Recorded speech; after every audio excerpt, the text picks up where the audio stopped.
नमस्कार, आप देख रहे हैं न्यूज 18 इंडिया। मैं हूं आपके साथ प्रीति रघुनंदन। सबसे बड़ी जरूरत आज के समय की अगर कुछ है तो है मास्क पहनना।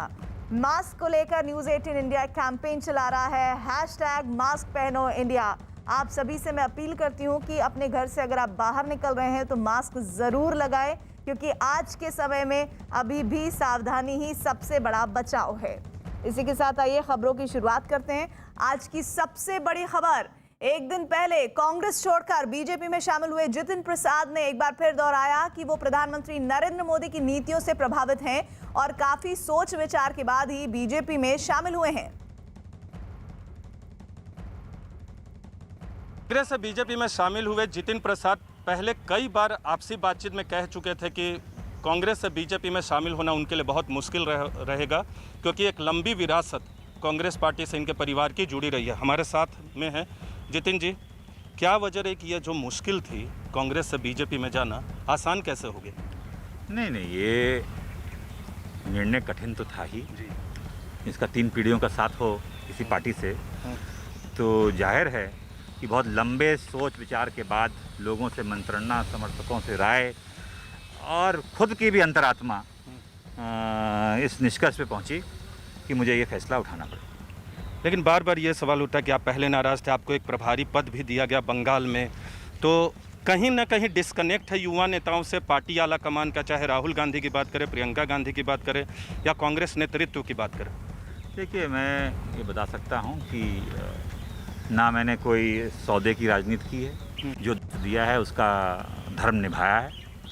और अब जब मैंने बताया कि पिछले कुछ वर्षों से जो मैंने महसूस किया और मुझे लगा कि जो वैचारिक सिद्धांतिक मतभेद हैं उसकी पूर्ति नहीं हो रही है, तब जाके मैं इस निष्कर्ष पे पहुंचा हूं कि भारतीय जनता पार्टी जो एक सही माने में एक राष्ट्रीय दल है, संस्थागत दल है, उसमें सभी का समायोजन है और प्रधानमंत्री जी का, नरेंद्र मोदी जी का जो नेतृत्व है वो आने वाले पीढ़ियों के उज्जवल भविष्य के लिए मैं समझता हूँ सबसे उपयुक्त है। और तभी मुझे ये स्थान भी मिला इस परिवार में और मैं अपना सौभाग्य समझता हूँ। कांग्रेस पार्टी के कई नेताओं को लगता है कि बहुत नुकसान नहीं होगा पार्टी को जितिन प्रसाद के जाने से, कितना फ़ायदा बीजेपी को होगा आपके वहाँ जाने से? और दूसरी चीज़, आपने जो ब्राह्मण चेतना को लेकर इधर हाल के वक्त में मुहिम चलाई थी, उसका भी फ़ायदा हुआ। एक आपकी अपनी पहचान बनाने में, आप केंद्रीय मंत्री रह चुके, लेकिन आपने एक नया रास्ता भी तय किया था कांग्रेस के अंदर।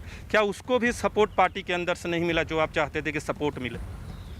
सपोर्ट कितना मिला कितना नहीं मिला ये सब जग जाहिर है, आप पता कर लीजिएगा। उसके बारे में मैं ज़्यादा बोलना नहीं चाहता, मगर मेरा प्रयास यही रहेगा कि मेहनत के आधार पे मैं कार्य करूं और जो समाज के लोगों को ज़रूर मैं एक संरक्षक के रूप में, एक संस्था ब्राह्मण चेतना परिषद थी उसमें आमंत्रित किया जाता था और प्रयास था कि उनके हितों की रक्षा, अन्याय के खिलाफ आवाज़ और जहाँ कोई सहायता हो सके।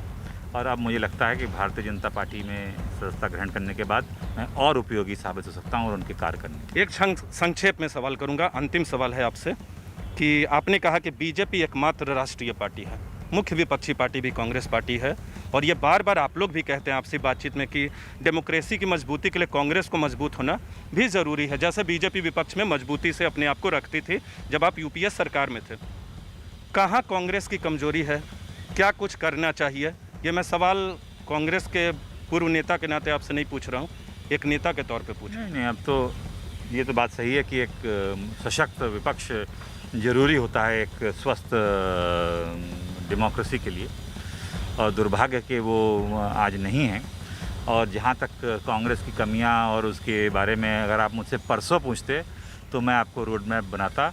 आज मैं भारतीय जनता पार्टी का एक सदस्य हूँ, एक कार्यकर्ता के रूप में काम कर रहा हूँ और पूरे लगन से प्रयास ये रहेगा कि मैं कैसे इस संगठन को और इसके नेतृत्व को मजबूत। तो परसों तक कांग्रेस, धन्यवाद हमसे बातचीत करने के लिए। जितिन प्रसाद थे, कांग्रेस से बीजेपी में शामिल हो गए हैं और ये साफ कहना है कि जो उनकी उम्मीदें थी कांग्रेस पार्टी से वो उम्मीदें पूरी नहीं हुई और इसीलिए आज भारतीय जनता पार्टी में है, प्रधानमंत्री नरेंद्र मोदी के विचारों और काम से प्रभावित होकर। कैमरा पर्सन रंजन के साथ नीरज कुमार, न्यूज़ 18 इंडिया, दिल्ली।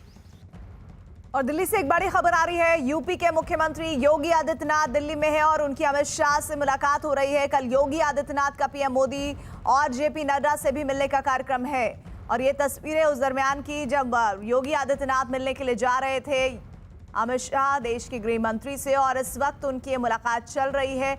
उनके घर पर यह मुलाकात हो रही है और कहा जा रहा है कि महामारी के दरमियान जो बातें हैं उन पर तो बात होगी ही, साथ ही साथ ये कहा जा रहा है कि कयास ये है कि चुनाव के इर्द गिर्द इस बैठक का जरूर पूरी जो लब्बो लुबाब है वो रहने वाला है, जिस पर लगातार चर्चाएं की जा रही है। हमारे साथ हमारे सहयोगी जुड़ गए हैं।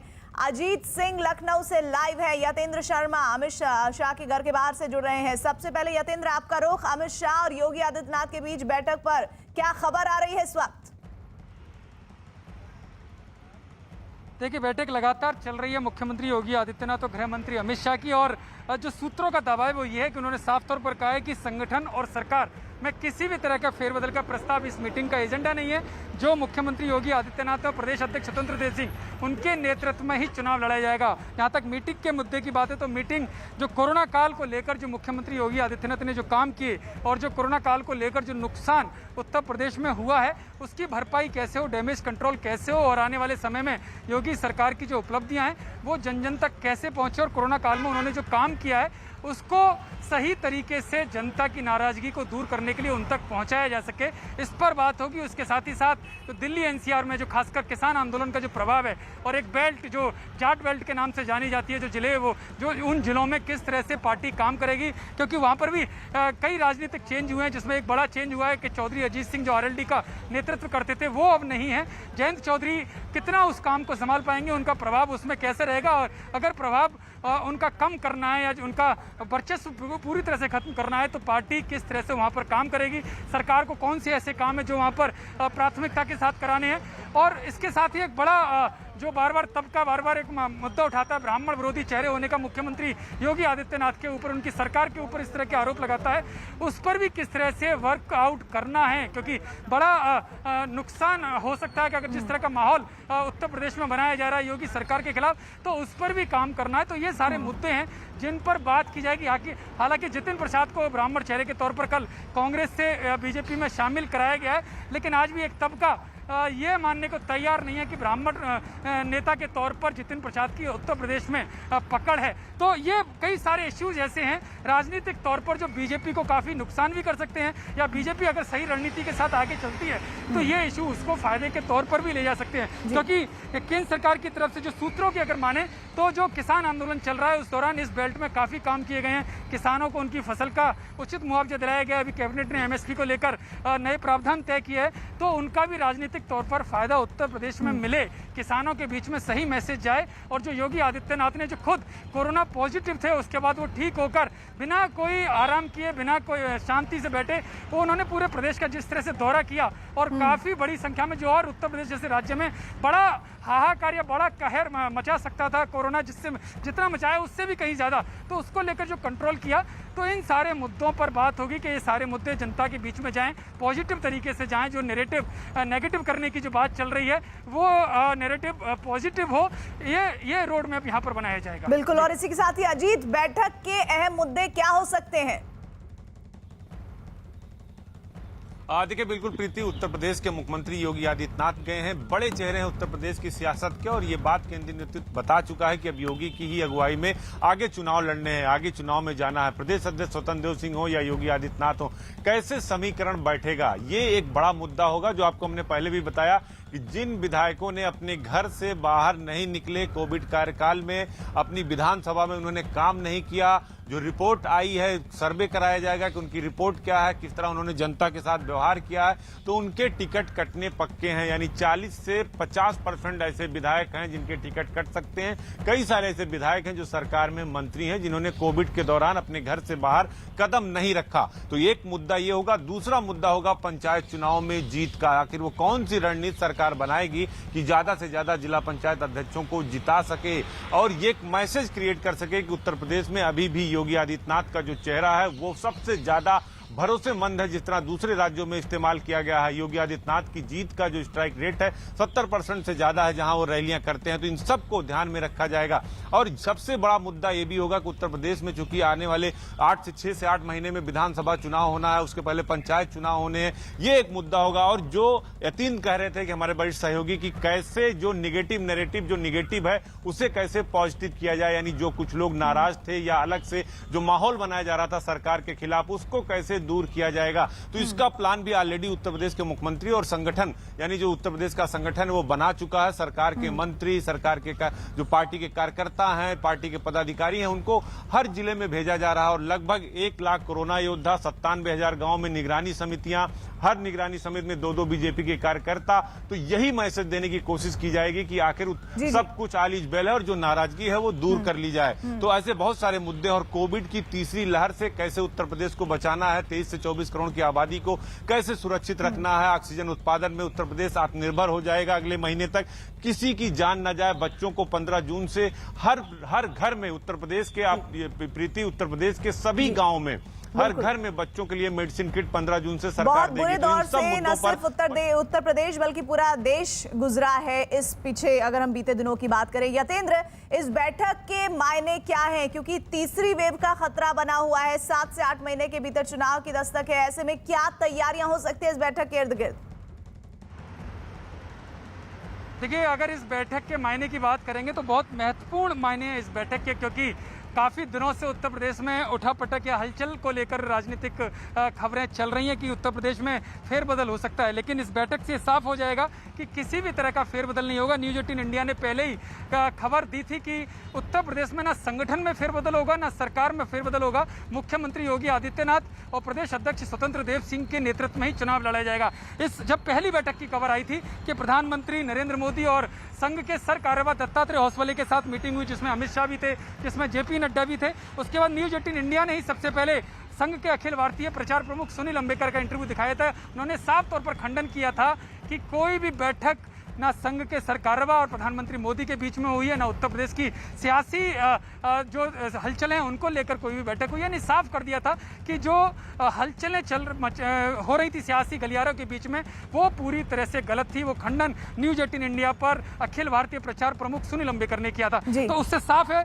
उसके बाद लगातार मीटिंगों का दौर चलता रहा, लगातार वो खबरें चलती रही। लेकिन आज की जो बैठक गृह मंत्री अमित शाह के साथ 1-to-1 मीटिंग है, वो अपने आप में दिखाती है कि अमित शाह या पूरा केंद्रीय नेतृत्व, खुद प्रधानमंत्री मोदी कल बैठक करेंगे, वो उत्तर प्रदेश को लेकर क्या सोचते हैं, उनका क्या रोड मैप है। क्योंकि विधानसभा चुनावों में ज़्यादा समय नहीं रह गया है। तो ऐसे में जो चेहरा, जो मुख्यमंत्री योगी आदित्यनाथ का चेहरा केवल यूपी नहीं, बीजेपी और भी दूसरे राज्यों में उनका प्रयोग करती है। जहाँ जहाँ चुनाव होते हैं वहाँ पर स्टार प्रचारक के तौर पर योगी जाते हैं, तो उनको बदलने का कोई भी सवाल नहीं होता है। ये बीजेपी नेतृत्व की तरफ से मैसेज दिया। ऐसे में एक सवाल और मेरा आपसे कि अलग अलग बैठकों से संकेत क्या मिल रहा है? देखिए, अलग अलग बैठकों से मैसेज यही है कि बीजेपी का एक काम करने का तरीका होता है। ये बैठकें अचानक नहीं बुलाई जाती हैं। बीजेपी का जो प्रोसेस होता है उसी आधार पर बैठकें तय की जाती हैं। बीएल संतोष जो राष्ट्रीय संगठन मंत्री बीजेपी के हैं, उनकी बैठक जब लखनऊ में हुई तो हलचलें हुई। लेकिन उससे पहले उनकी बैठक देहरादून में भी महज 3 दिन पहले हुई थी। 3 दिन पहले जो देहरादून में बैठक हुई थी, उन्होंने यही प्रोसेस अपनाया जो पहले से संगठन मंत्री करते आ रहे हैं। उन्होंने मंत्रियों के साथ बैठक की, उन्होंने वरिष्ठ पदाधिकारियों के साथ बैठक की। उससे पहले उन्होंने दूसरे राज्यों में भी बैठक की। बीएल संतोष के दौरे लगातार चलते रहते हैं, राष्ट्रीय सह संगठन मंत्रियों के दौरे लगातार चलते रहते हैं, प्रदेश प्रभारियों के दौरे इसी तरह से चलते हैं। तो बीजेपी की जो काम करने की तकनीक है वो संघ की तकनीक से काफी मेल खाती है, क्योंकि संघ परिवार का ही हिस्सा बीजेपी को राजनीतिक तौर पर माना जाता है। तो ऐसे में जो ये बैठकें होती हैं, अचानक पता चलने की वजह से लगता है कि काफी पहले अचानक सब कुछ हो रहा है, लेकिन मीटिंगें पहले से तय होती हैं। मुख्यमंत्री योगी आदित्यनाथ की इस मीटिंग की बात करें तो कोरोना काल से पहले मीटिंग तय हुई थी और भी कई मुख्यमंत्रियों की मीटिंग तय हुई थी, लेकिन कोरोना काल की वजह से प्रधानमंत्री मोदी ने सभी मीटिंगों को कैंसिल कर दिया था। उसके बाद अभी 2 दिन पहले ही मुख्यमंत्री हिमाचल प्रदेश, मुख्यमंत्री उत्तराखंड की मीटिंग प्रधानमंत्री मोदी के साथ हुई है। अब उत्तर प्रदेश का नंबर है। तो ऐसे ही मीटिंग प्रोसेस चलती रहती है। इन मीटिंगों का मायने राजनीतिक तौर पर काफी निकाले जाते हैं, लेकिन खबर जो सच में होनी चाहिए, जो फेरबदल की बात जो बार बार कही जा रही है, जो मंत्रिमंडल विस्तार की बात जो कही जा रही है, संगठन में बदलाव की बात जो कही जा रही है, वो कहीं भी नहीं है। वो जमीनी स्तर पर अगर बात करें तो संगठन अभी, क्योंकि चुनाव में ज़्यादा समय नहीं रह गया है, कोरोना से काफ़ी लोगों की मौत हुई है। ऐसे में मंत्रिमंडल अगर फेरबदल बीजेपी करती है उत्तर प्रदेश में तो वो बड़ा गलत मैसेज जाएगा कि लोग यहाँ मर रहे हैं। सरकार को तैयारी कोरोना की तीसरी लहर की करनी चाहिए, लेकिन वो मंत्रिमंडल फेरबदल करके जश्न मनाने की तैयारी कर रहे हैं, अपने लोगों को मंत्री बना रहे हैं। तो सियासी तौर पर बीजेपी इस बात को समझती है। आपने मंत्रिमंडल का यतेंद्र जिक्र किया, तो ऐसे में अजीत आपसे सवाल यही कि योगी के दिल्ली दौरे को लखनऊ में कैसे देखा जा रहा है? देखिए बिल्कुल जैसे ही ये पता चला, न्यूज 18 ने खबर चलाई कि मुख्यमंत्री योगी आदित्यनाथ दिल्ली जा रहे हैं, तैसे ही राजनीतिक गलियारे में हलचल तेज हो गई। बहुत सारे लोगों के फोन आने शुरू हो गए, हम लोगों के पास भी क्यों गए दिल्ली, क्या है दिल्ली। सबको ये लग रहा था कि उत्तर प्रदेश में सरकार और संगठन में बड़ा फेरबदल होने वाला, लेकिन हमारे जो वरिष्ठ सहयोगी यतीन बता रहे थे कि पहले ही हम लोगों ने साफ कर दिया था, न्यूज 18 इंडिया ने साफ कर दिया था, किसी प्रकार का कोई फेरबदल नहीं होने वाला है। मुख्यमंत्री के चेहरे पर ही उत्तर प्रदेश में 2022 का चुनाव होगा। स्वतंत्र देव सिंह ही प्रदेश अध्यक्ष रहेंगे। बीएल संतोष जो राष्ट्रीय संगठन महामंत्री थे, जब उन्होंने बैठक की थी मंत्रियों की, जो पार्टी के पदाधिकारी थे, उसके बाद योगी आदित्यनाथ के साथ 2 दिन बैठक हुई। उसके बाद उन्होंने ट्वीट किया था और ट्वीट में उन्होंने प्रीति कहा था कि उत्तर प्रदेश सरकार बेहतरीन और लोकप्रिय सरकार है, उत्तर प्रदेश सरकार का कोरोना प्रबंध बहुत अच्छा है। लिहाजा इसके बाद उन्होंने केंद्रीय नेतृत्व को जो रिपोर्ट दी उसमें भी कहा था कि योगी आदित्यनाथ ही वो चेहरा है जिस पर सबसे ज्यादा भरोसा किया जा सकता है और उत्तर प्रदेश का 2022 का विधानसभा चुनाव योगी आदित्यनाथ के चेहरे पर लड़ा जाएगा और न संगठन बदलेगा, न सरकार में कोई फेरबदल होगा। तो ये बात पहले ही साफ हो चुकी थी कि योगी आदित्यनाथ के चेहरे पर ही चुनाव लड़ा जाएगा। संघ हो, संगठन हो, सबको योगी आदित्यनाथ के चेहरे पर भरोसा है और यही वजह है कि पूरे देश में किसी भी राज्य का चुनाव हो, पश्चिम से लेकर उत्तर तक और पूरब से लेकर दक्षिण तक, योगी आदित्यनाथ की डिमांड ज्यादा होती है। प्रधानमंत्री और अमित शाह के बाद तीसरे नंबर पर सबसे ज्यादा डिमांड योगी आदित्यनाथ की जाती है। तो कहीं ना कहीं अपने स्टार प्रचारकों के ऊपरी पायदान पर योगी आदित्यनाथ बने रहे और उनके एक नया अंदाज है, चूंकि कहा जाता है योगी हैं, संत हैं, कर्मयोगी है।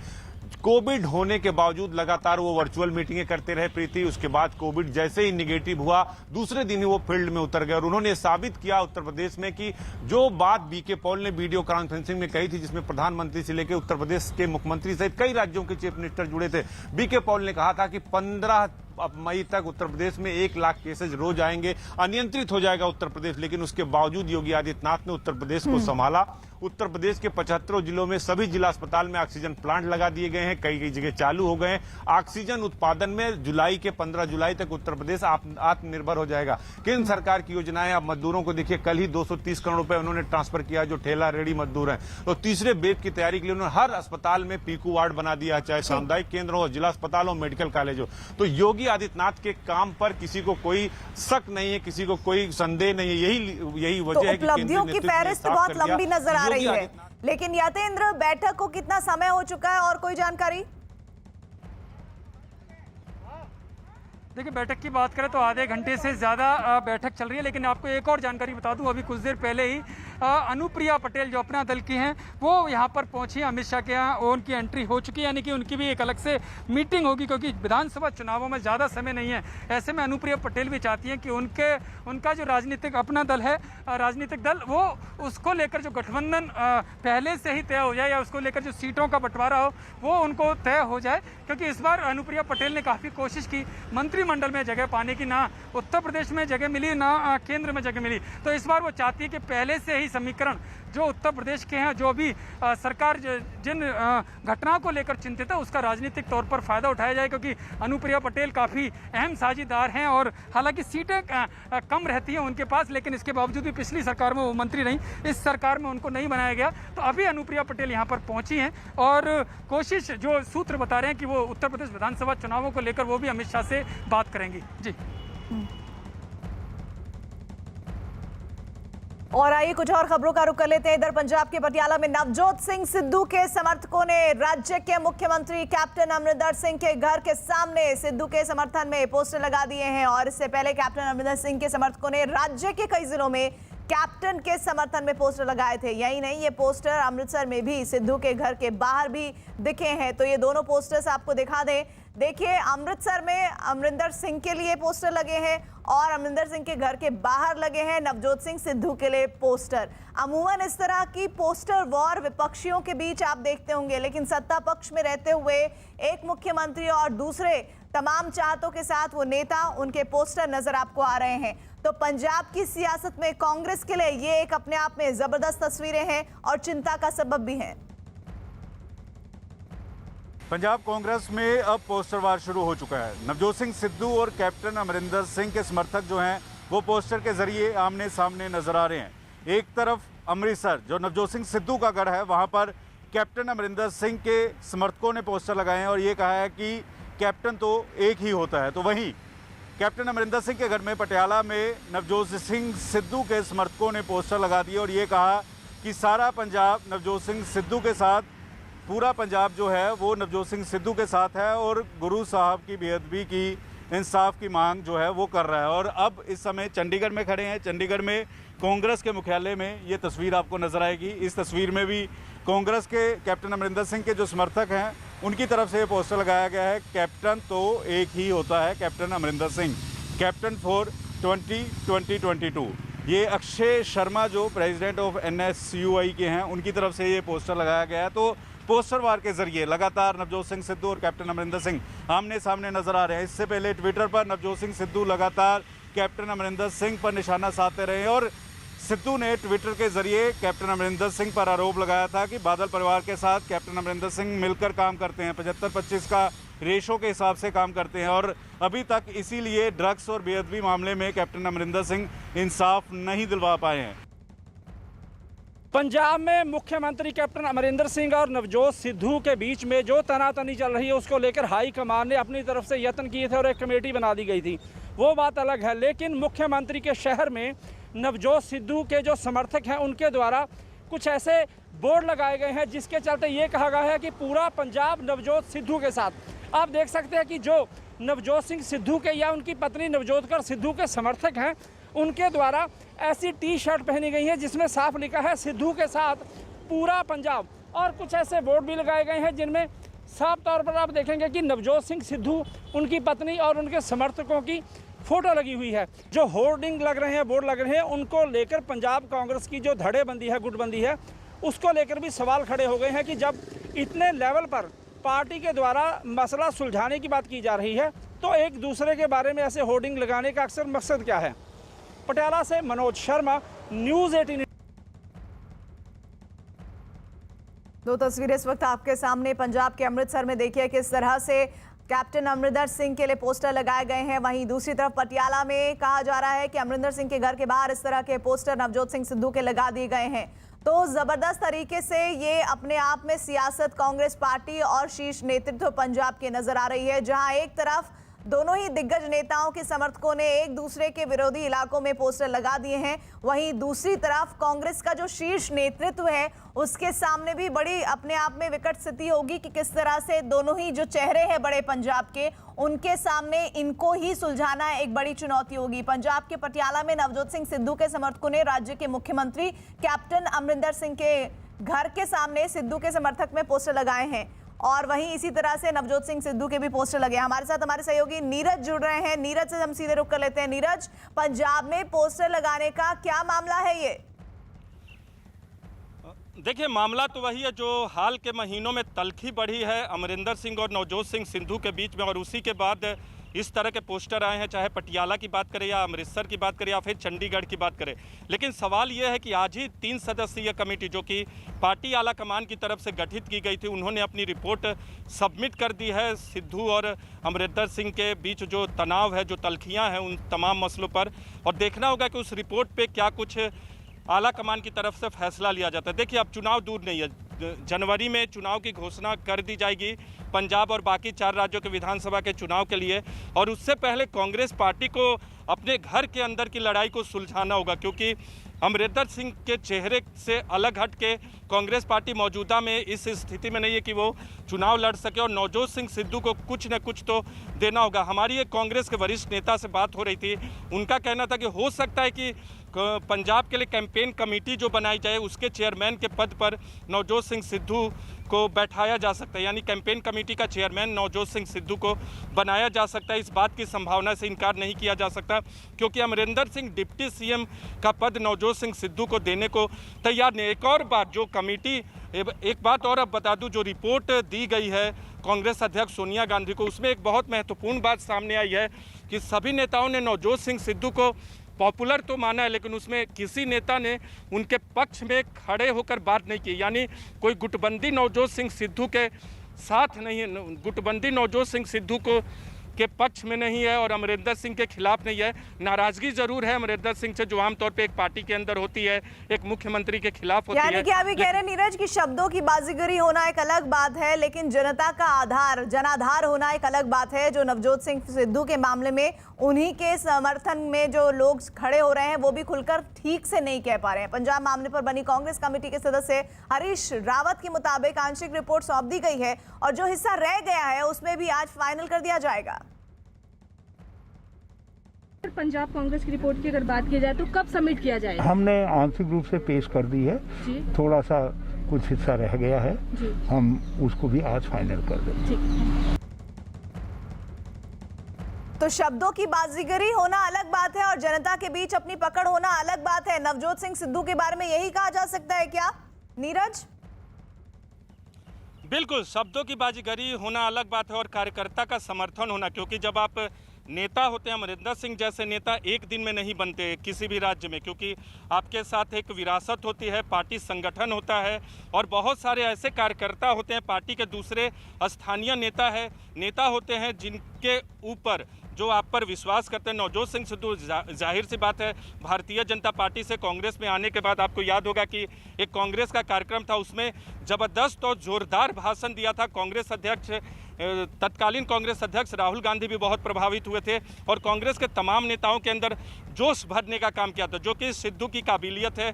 लेकिन ऐसे वक्त में क्या पार्टी का चेहरा बनाया जा सकता है, इस बात की संभावना बिल्कुल कम है कि नवजोत सिंह सिद्धू के चेहरे पर कांग्रेस पार्टी चुनाव मैदान में उतरेगी। पंजाब जैसे राज्य में जहां वो सत्ता में है, अमरिंदर सिंह के अलावा कोई दूसरा नेता आज की तारीख में कांग्रेस को दोबारा से सत्ता वापसी में ला दे, इस बात की उम्मीद कम है। लेकिन बार बार ये भी सवाल उठता है कि आखिर कांग्रेस आला कमान इस तरह की स्थिति पैदा क्यों होने देती है। आपको याद होगा कि 2017 इस स्थिति पर मैं आगे आपसे जुड़ूंगी नीरज। और पंजाब कांग्रेस के मुद्दों पर गठित कांग्रेस पैनल की रिपोर्ट पर पार्टी सांसद मल्लिकार्जुन खड़गे ने क्या कहा है, आइए सुनिए। आज कल में रिपोर्ट पेश किया जाएगा, सभी की बात हमने सुनी है, सभी लीडर्स अपनी अपनी राय दिए हैं, तो इसीलिए हाईकमांड जो हमको कही थी वो काम करके उनको सौंपेंगे। तो क्या जो रिपोर्ट है आज सबमिट कर दिया जाएगा सर? मैं बोला ना आज होगा या कल सुबह होगा, लेकिन आज कल में हो जाएगा। और इस बीच एक बड़ी खबर आ रही है, दिल्ली से प्रधानमंत्री से मिलने पहुंचे हैं बीजेपी के अध्यक्ष जेपी नड्डा। प्रधानमंत्री आवास पर वो मुलाकात करने के लिए पहुंचे हैं। साथ ही आपको ये भी जानकारी दे दें कि अभी एक महत्वपूर्ण बैठक उत्तर प्रदेश के मुख्यमंत्री उनके घर अमित शाह के यहाँ पहुंचे हुए हैं। अमित शाह के घर पर ये मुलाकात हो रही है और वहीं इस बीच ये खबर आ रही है कि प्रधानमंत्री आवास पर पहुंचे हैं पार्टी अध्यक्ष जेपी नड्डा। इस मुलाकात के मायने क्या हैं, क्योंकि कल प्रधानमंत्री मोदी से और जेपी नड्डा से मुलाकात करना है उत्तर प्रदेश के मुख्यमंत्री योगी आदित्यनाथ को, और उससे पहले आज वो गृह मंत्री अमित शाह के साथ बैठक कर रहे हैं। बैठक का मुद्दा बार बार ये कहा जा रहा है कि महामारी पर चर्चा तो होगी, तीसरी वेव पर लड़ाई के लिए चुनौतियां क्या क्या हैं उस पर तो बात होगी, साथ ही चुनाव महत्वपूर्ण होगा। और साथ ही प्रधानमंत्री के आवास पर जेपी नड्डा के पहुंचने की जानकारी के लिए विक्रांत हमारे साथ जुड़ रहे हैं। विक्रांत, देखिए, बिल्कुल अभी कुछ देर पहले जेपी नड्डा बीजेपी अध्यक्ष प्रधानमंत्री निवास पर पहुंचे हैं। वो अपने घर से निकले और प्रधानमंत्री निवास पहुंचे। कहा यह जा रहा है कि उनकी प्रधानमंत्री के साथ मुलाकात है। हालांकि किस मुद्दे पर होगी ये बातचीत, इसलिए ये मुलाकात हो रही है, इसके बारे में आधिकारिक कोई जानकारी अभी नहीं आई है। लेकिन जिस तरीके से तेजी से राजनीतिक घटनाक्रम चल रहा है, उत्तर प्रदेश के मुख्यमंत्री योगी आदित्यनाथ यहाँ दिल्ली में है, अभी वो गृह मंत्री से मुलाकात कर रहे हैं। कल उन्हें प्रधानमंत्री और बीजेपी अध्यक्ष दोनों से ही मुलाकात करनी है। तो क्या उनसे संबंधित ये मुलाकात है या फिर बाकी किसी मुद्दे पर चर्चा हो रही है, इसके बारे में अभी सिर्फ कयास ही लगाए जा सकते हैं, क्योंकि अब से कुछ देर पहले ही वो प्रधानमंत्री निवास पर बीजेपी अध्यक्ष पहुंचे हैं। विक्रांत, ये मुलाकात तब हो रही है जब कल मुलाकात होनी है प्रधानमंत्री की, योगी आदित्यनाथ मिलने पहुंचने वाले हैं, जेपी नड्डा से भी उनकी मुलाकात होनी है, और उससे पहले ये मुलाकात, क्या जानकारी और आ रही है इस बैठक को लेकर? देखिए, क्योंकि समय ऐसा है कि योगी आदित्यनाथ यहाँ पर दिल्ली में आए हुए हैं और अभी वो फिलहाल गृह मंत्री के साथ साथ मुलाकात कर रहे थे और उसी दौरान बीजेपी अध्यक्ष जेपी नड्डा का वहां जाना, तो दोनों में इसी कारण संबंध तलाशा जा रहा है। लेकिन अभी तक ये आधिकारिक ये जानकारी नहीं है कि क्या इसी मसले पर बातचीत हो रही है, क्या उत्तर प्रदेश के मसले पर ही बातचीत हो रही है या किसी और मसले पर, क्योंकि अभी तक जेपी नड्डा बीजेपी अध्यक्ष और प्रधानमंत्री दोनों से मुलाकात नहीं हुई है योगी आदित्यनाथ की। उनकी कल मुलाकात होनी है 11 बजे प्रधानमंत्री से और 12:30 बजे बीजेपी अध्यक्ष से। विक्रांत, रोक रही हूं आपको। अमिताभ सिन्हा हमारे साथ जुड़ गए हैं, हमारे सहयोगी। अमिताभ, मुलाकात के मायने क्या है? देखिए, अटकलें लगाना बहुत ही मुश्किल है, लेकिन दो चीज़ें साफ हैं। पहला, चुनावी हलचल उत्तर प्रदेश में अब तेज हो गई है। चुनाव को लेकर तमाम आला कमान के नेता सक्रिय हो चुके हैं और अब प्रधानमंत्री के दरबार में अगर जेपी नड्डा पहुंचे और यूपी के मुख्यमंत्री योगी पहुंचेंगे कल, तो जाहिर हो गया है और तय हो गया है कि अब पार्टी फुल गियर में आ जाएगी। तो कुल मिलाकर चुनावी हलचल है। पहले ही कह दिया गया है नेतृत्व परिवर्तन नहीं होगा। संकेत ये भी आ चुके हैं कि मंत्रिमंडल में फेरबदल नहीं होगा। तो बहुत ज़्यादा अटकलें लगाना ठीक नहीं है। अब हो सकता है कुछ संगठनात्मक चीज़ों पर और चुनाव के ऊपर चर्चा करने के लिए किस लेवल पर किस तरह से आगे बढ़ा जाए, इस पर तमाम चीजें चर्चा होंगी और प्रधानमंत्री का आशीर्वाद लेंगे योगी। जी बिल्कुल, और साथ ही जुड़ते रहेंगे आगे भी आपसे। शिवसेना नेता संजय राउत ने प्रधानमंत्री नरेंद्र मोदी की तारीफ की है। संजय राउत ने पीएम मोदी को देश और बीजेपी का बड़ा नेता बताते हुए दावा किया कि बीजेपी को अब तक मिली जीत के वजह पीएम मोदी हैं। पीएम मोदी के चेहरे की वजह से ही बीजेपी को जीत मिली है।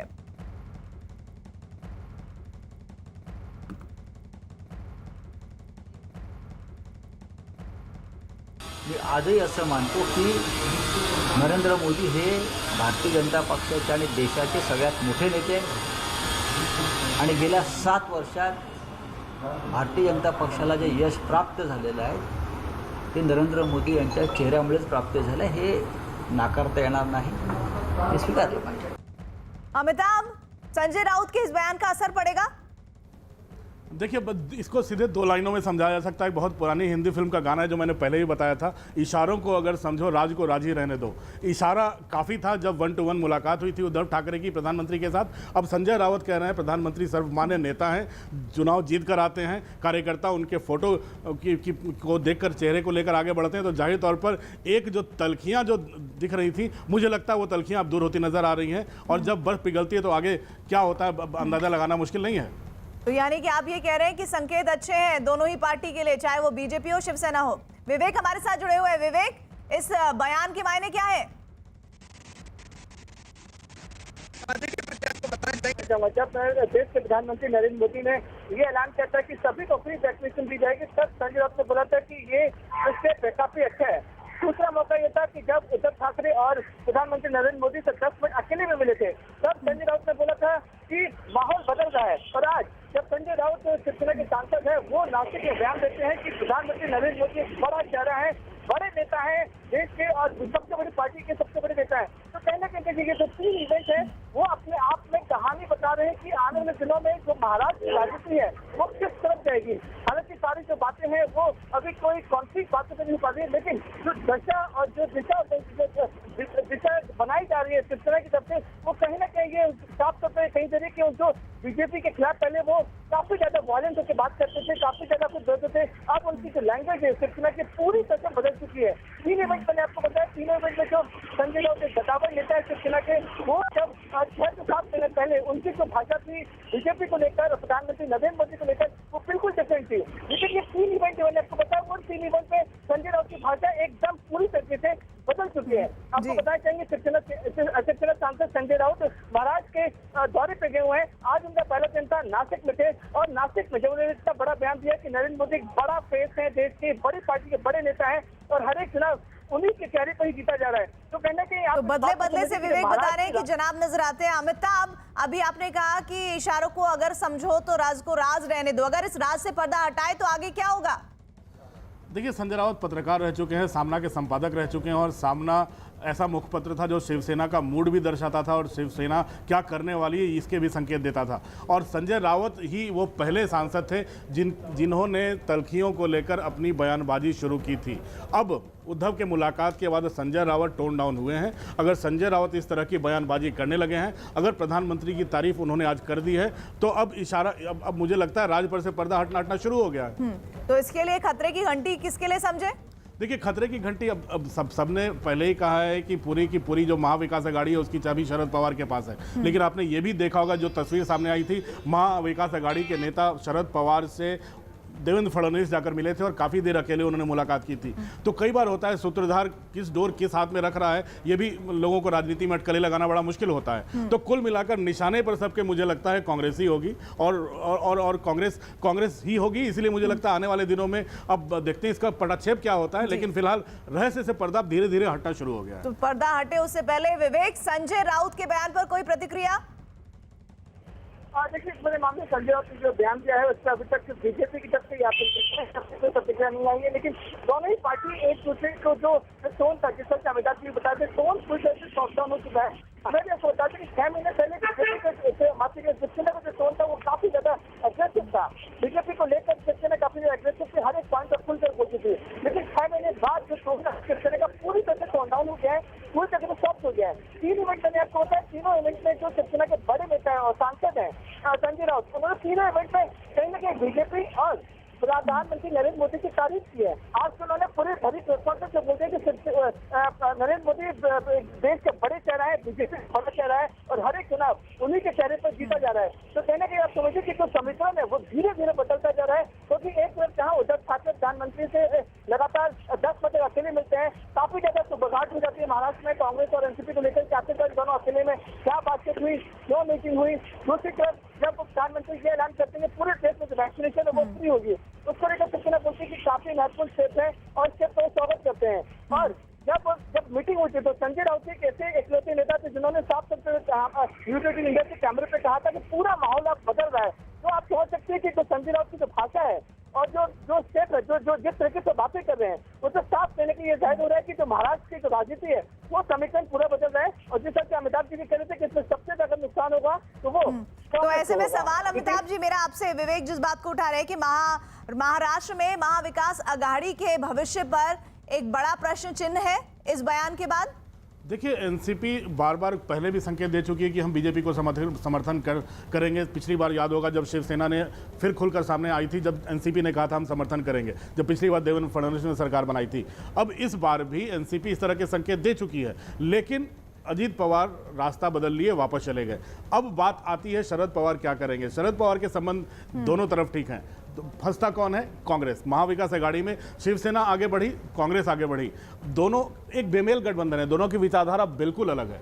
ऐसे में दोनों का साथ चलना, तो सूत्रधारी एक था जो शरद पवार, जो तीनों को एक साथ, तीनों की डोर उनके हाथ में थी, तीनों पार्टियों को, तीनों को वही चला रहे थे। सरकार कहते थे शरद पवार ही चला रहे हैं। तो मुझे लगता है कि शरद पवार हो चाहे शिवसेना हो, अगर रहस्य से पर्दा धीरे धीरे हटना शुरू होगा तो मुझे लगता है इन दोनों को बहुत ज़्यादा नुकसान हो ना हो, कांग्रेस के लिए एक बड़ा झटका आने वाले दिनों में हो सकता है। तो चलिए देखते हैं क्या होता है, ये वक्त तय करेगा। शुक्रिया आपका जुड़ने के लिए। बिहार के बांका से अगली खबर, जहां मदरसा ब्लास्ट मामले में एटीएस की 7 सदस्यों वाली एक टीम जांच के लिए दूसरे दिन भी पहुंची है। और 2 दिन पहले मदरसे में एक जोरदार धमाका हुआ था जिसमें मदरसे की मौलाना की मौत हो गई।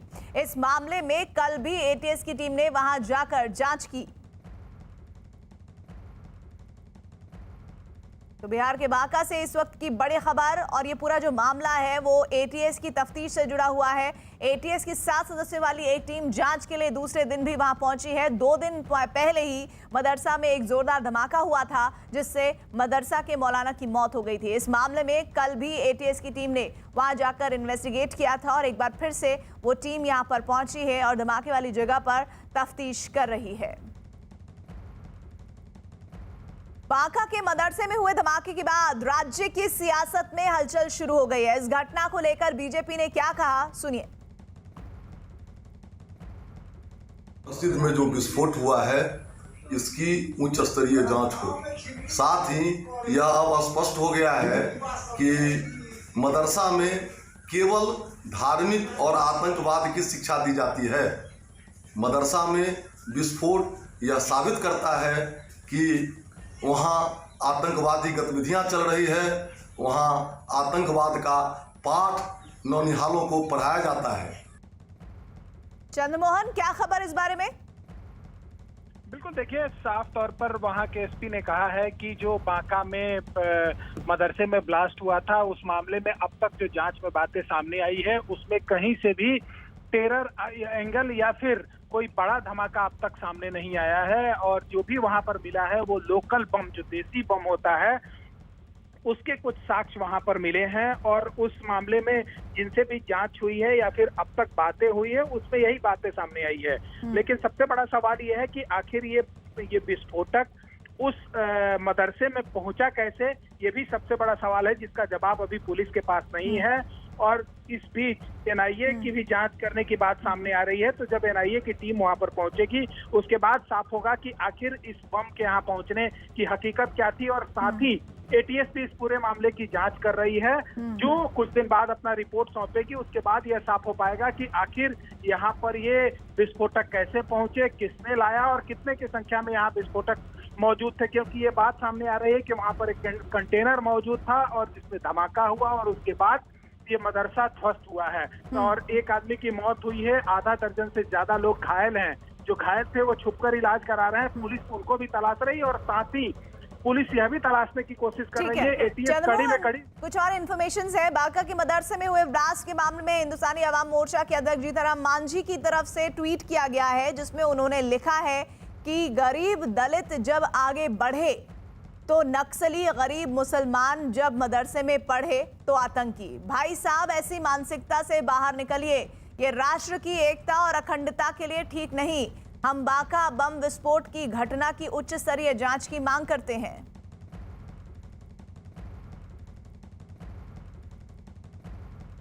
जीतनराम मांझी के ट्वीट के बाद पार्टी की तरफ से भी इस मुद्दे पर बयान दिया गया।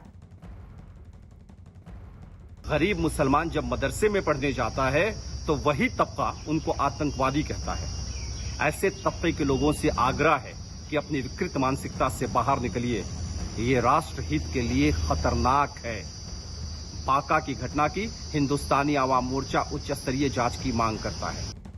हिंदुस्तानी अवामी मोर्चा ने एक अलग ही तरह की बहस बिहार में शुरू कर दी है। चंद्रमोहन, बिल्कुल, देखिए, साफ तौर पर जब यह बम धमाका हुआ था और जिस तरह से वहां पर मदरसा ध्वस्त हुआ था, उसके परखच्चे उड़ गए थे, उसके बाद से जो बीजेपी के विधायक हैं हरिभूषण ठाकुर बचौल, उन्होंने साफ तौर पर यह कहा था कि मदरसा में धार्मिक और साथ ही आतंकवाद की पढ़ाई होती है, इसकी जांच होनी चाहिए और साथ ही पूरे मदरसे को बंद कर देना चाहिए, जिसको लेकर यह कहीं ना कहीं जवाब सामने आया है हिंदुस्तानी अवाम मोर्चा के तरफ से, जिसमें यह सवाल उठाया गया है। तो जाहिर सी बात है, इस पूरे मुद्दे को लेकर एक ही गठबंधन के एनडीए के दो घटक आपस में आमने सामने खड़े हो गए हैं, जिसमें बीजेपी सीधे तौर पर सवाल खड़ा कर रही है तो हम उसका कहीं ना कहीं विरोध कर रही है। ऐसे में साफ तौर पर जाहिर हो रहा है कि इसका असर भी अब बिहार की राजनीति में देखने को मिल रहा है, जिसमें दो घटक दल आमने सामने हो गए हैं। जी शुक्रिया। बड़ी खबर राजस्थान से, जहां अशोक गहलोत और सचिन पायलट विवाद के 10 महीने बाद एक बार फिर राज्य कांग्रेस में हलचल शुरू हो गई है। आज कई विधायक सचिन पायलट के घर पहुंचे। 11 जून यानी कल दौसा में सचिन पायलट के पिता राजेश पायलट की बरसी पर एक कार्यक्रम है और पायलट समर्थक कार्यक्रम में शामिल होंगे। वहीं अशोक गहलोत की ओर से 11 जून को ही महंगाई के खिलाफ पेट्रोल पंपों पर प्रदर्शन का ऐलान किया गया है।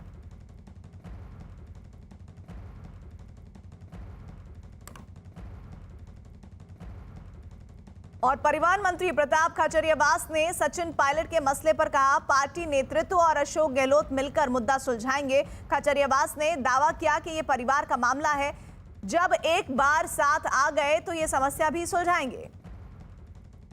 तो आप लोगों को तो पायलट साहब ने कुछ बोला ही नहीं, तो आप लोगों को बोला नहीं और मैंने आपके टीवी पे सुना भी नहीं।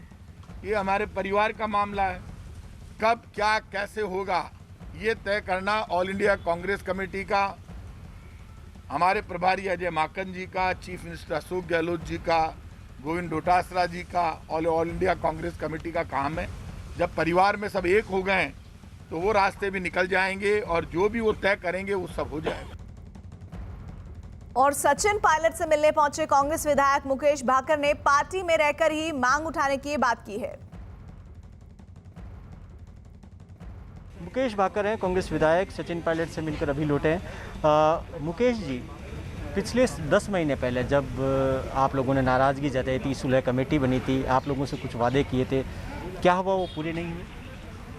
हाँ, उन बातों को ज़मीन पे उतरना चाहिए था। जो बात पायलट साहब ने हम लोगों ने आला कमान के सामने रखी वो पूरी नहीं हो पाई। उसमें काफ़ी वजह अहमद पटेल जी का निधन हो गया, बाहर चुनाव थे 5 स्टेटों के, उसके बाद कोरोना काल रहा। लेकिन अब जैसा पायलट साहब ने कहा कि अब कोई वजह नहीं है कि उन चीज़ों को टाला जाए, उनको समय रहते हमें कर लेना चाहिए, क्योंकि 2.5 साल का हमारा कार्यकाल बचा है, वो भी निकले जा रहा है। जिन लोगों ने संघर्ष करा, जो लोग पार्टी को सत्ता में लेकर आए, उन लोगों को उचित प्रतिनिधित्व मिलना चाहिए। पायलट साहब ने कहा कि 10 दिन में जो पंजाब की सुनवाई हो सकती है तो राजस्थान में 10 महीने का इंतजार क्यों?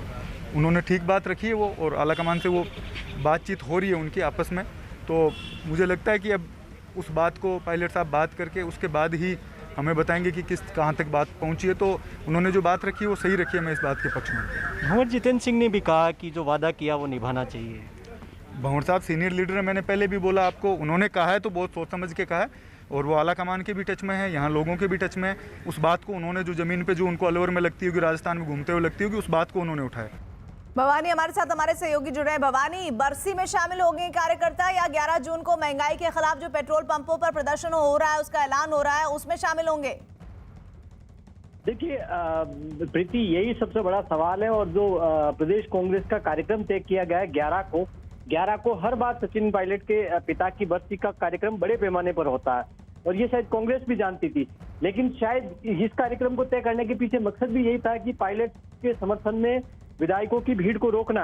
अब सचिन पायलट के सामने चुनौती ये है कि वो खुद और उनके समर्थक विधायक उस कार्यक्रम में दोसा जाएंगे, या जो पार्टी ने कार्यक्रम तय कर दिया है कि पेट्रोल पंपों पर महंगाई के खिलाफ प्रदर्शन करना, जिसमें सभी विधायकों को कहा गया है कि वो मौजूद रहे, करेंगे क्या, ये देखना। जो हमारी सोर्सेज से हमें जानकारी मिली है कि सचिन पायलट सुबह वहां जाएंगे और उनके समर्थक विधायक भी पहुंचेंगे, लेकिन वो उस पूरे कार्यक्रम का अभी औपचारिक रूप से कोई अनाउंसमेंट नहीं हुआ पायलट की ओर से।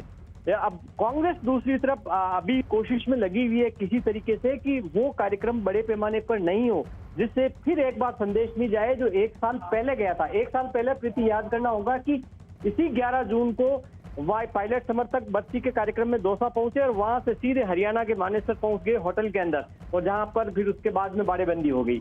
तो वो कल काफी कुछ इंतजार है कि कल पायलट कितना आगे बढ़ते हैं। लेकिन एक बात और है कि पायलट से पार्टी हाईकमान के नेताओं ने, अजय माकन ने बात की है, तो अब कंटिन्यूस पार्टी हाईकमान डायलॉग कर रहा है और कोशिश कर रहा है कि पर भवानी, बार-बार इस तरह के विवाद का उठना कितना सही है, सरकार के लिए भी महत्वपूर्ण हो जाता है। ये सचिन पायलट का खुलेआम समर्थन करते हुए विधायक वेद प्रकाश सोलंकी ने अशोक गहलोत पर निशाना साधा है, क्या कहा सुनिए। सोलंकी साहब, जिस तरीके से जो सचिन पायलट और अशोक गहलोत के बीच में जो पिछली बार जो इश्यू हुआ था 10 महीने पहले, पंजाब के अंदर कमेटी बन गई, रिपोर्ट भी दे दी, राजस्थान के अंदर कुछ नहीं हुआ, क्या कहेंगे? नहीं, रिपोर्ट को काफ़ी लंबा समय हो गया, 10 महीने बहुत लंबा समय होता है।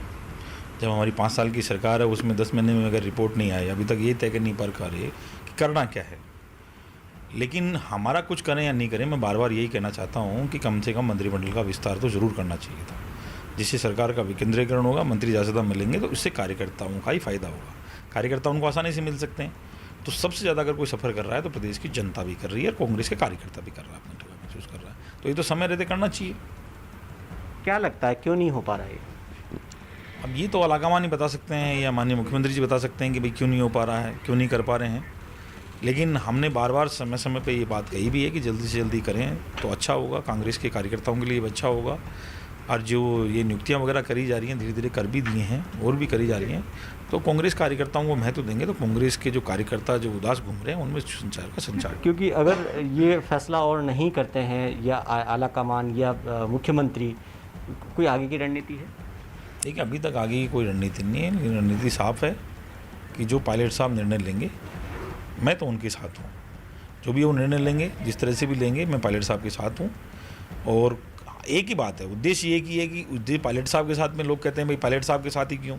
हमने यही कहा कि जब 7 साल 6 साल जब अध्यक्ष रहे तो SC/ST माइनॉरिटी के लोगों के लिए जो वादे उन्होंने किए थे उस समय, चाहे संगठन के लिए किए हों चाहे उसमें टिकट के लिए किए हों, उस वादों में वो खरे उतरे थे।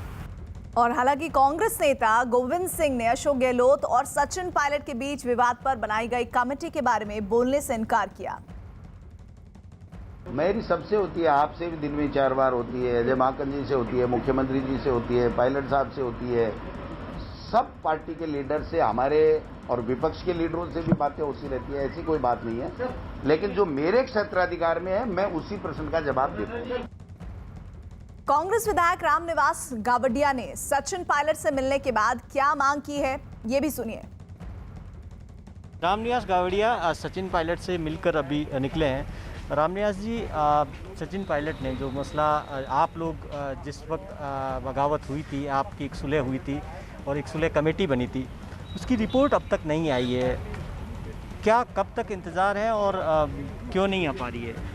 देखिए, हमारी जो बात हुई उसके बाद अहमद पटेल साहब का निधन हो गया और उसके बाद हमारे प्रभारी अजय माकन जी, उन्होंने हमसे बातचीत भी की और लगातार हम सब लोग उनके संपर्क में हैं। तो जिस तरह से कोरोना का टाइम पीरियड आया उसमें हम सब लोग इधर उधर हो गए, लेकिन पंजाब में 10 दिन में आ गई है।